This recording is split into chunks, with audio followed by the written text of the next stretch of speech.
Chaque jour, Charles et Carole vous présentent la leçon de l'école du sabbat.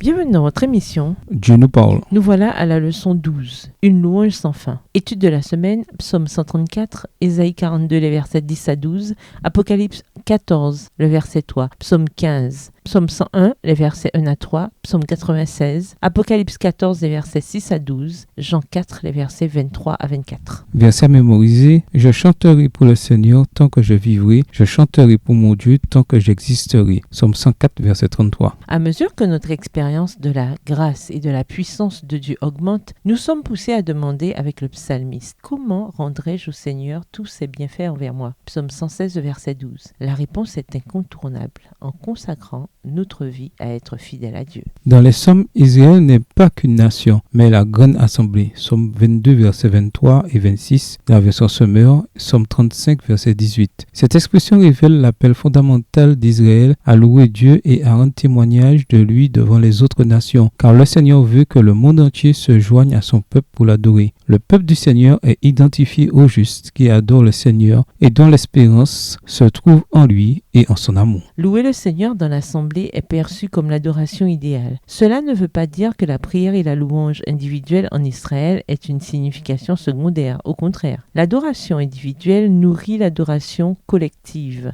d'une louange renouvelée. Psaume 22, les versets 23 et 26. Et en retour, l'adoration individuelle développe son plein potentiel en lien étroit avec le groupe. La communauté de foi est également appelée Conseil des justes. Psaume 111, le verset 1 dans la version Semeur. Ceux qui sont intègres connaissent Dieu. Psaume 36, le verset 11. Et Dieu les connaît. Psaume 37, le verset 18. Cette donnée imprègne chaque aspect de leur existence. Au revoir. Et à demain si Dieu veut.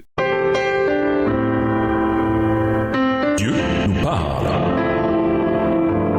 Chaque jour, Charles et Carole vous présentent la leçon de l'école du sabbat.